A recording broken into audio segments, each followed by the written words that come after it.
Introducing the African Diaspora News Channel app, your gateway to stories that's overlooked by the corporate mainstream media.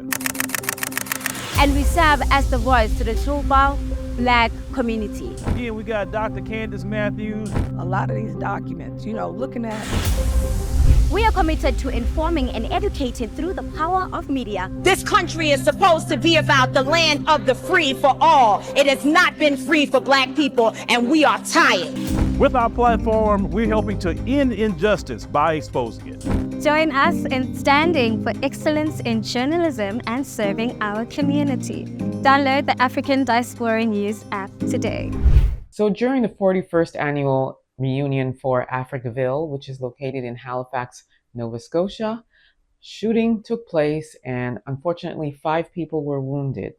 I'm going to remind everybody about Africville, which has a lot of history, followed by the story of what we know so far in regards to this shooting, and then we'll talk about it further. Take a look. In the Negro slum called Africville, whose 500 souls with their privies and wells cling to a rocky, sewerless hillside overlooking Bedford Basin. If things are this bad, why don't you move? I know this is your... Where?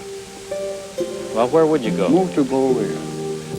Services end 100 yards from Africville. The Negro here has no garbage pickup, no running water, no sewage service, no paved roads, no public transportation.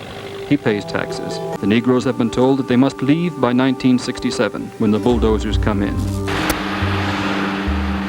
I've been here so long, it doesn't make any difference to me. But it's the young people, they got their life to live. But still, I love my home. It was shipped out on the back of the city dump trucks. So Africville existed from the early 1800s to the 1960s, and many of the residents that lived there were formerly enslaved Canadian Black people.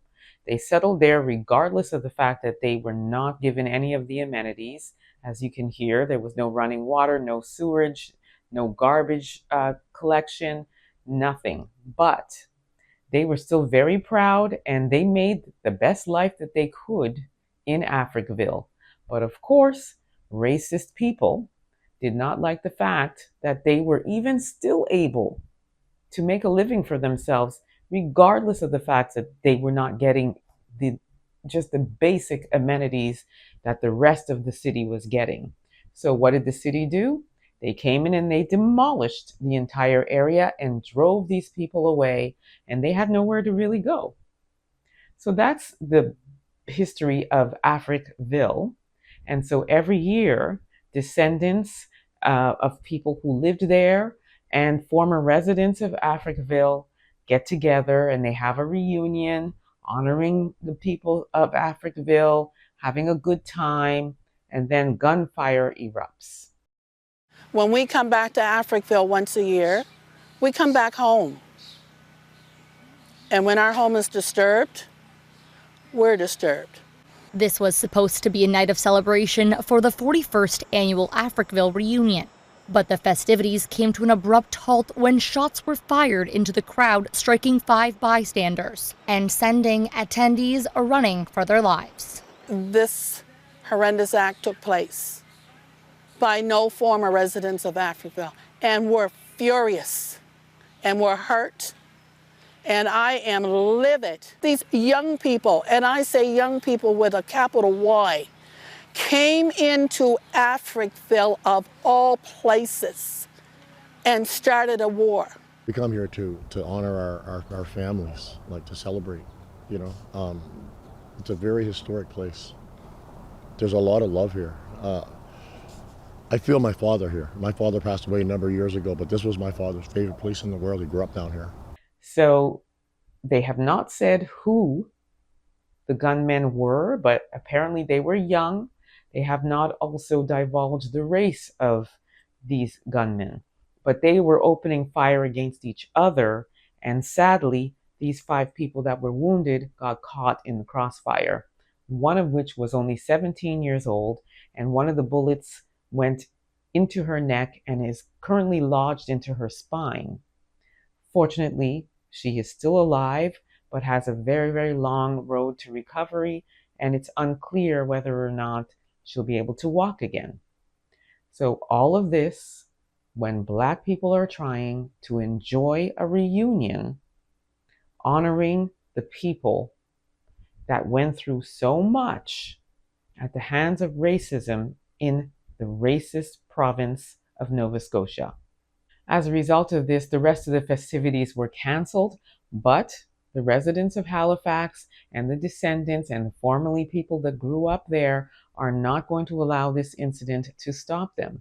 So there will be another reunion next year, which happens around the last Saturday in July, and they're not allowing this to bring them down, as they shouldn't. This is a very important time in history in Canada, and they have every right to celebrate it, and they will not allow any of this to stop them. So kudos to them. God bless them. We hope and pray for those that were wounded. And fortunately, so far, there have been no fatalities, which is a great news story. So I will keep an eye on this, and I'll keep you all informed on how this unfolds. And I hope that they capture these heathens that are responsible for this shooting. Let me know what you all think about this. Don't forget to like, subscribe, and share this content. Also download the African Diaspora News app. You can grab it at the Google or Apple Store, or head over to africandiasporanews.org and download it there. Access to wonderful stuff that you won't see here, so you better download that app. Also subscribe to my YouTube channel, EA Public Relations. Until next time, please be safe, everyone.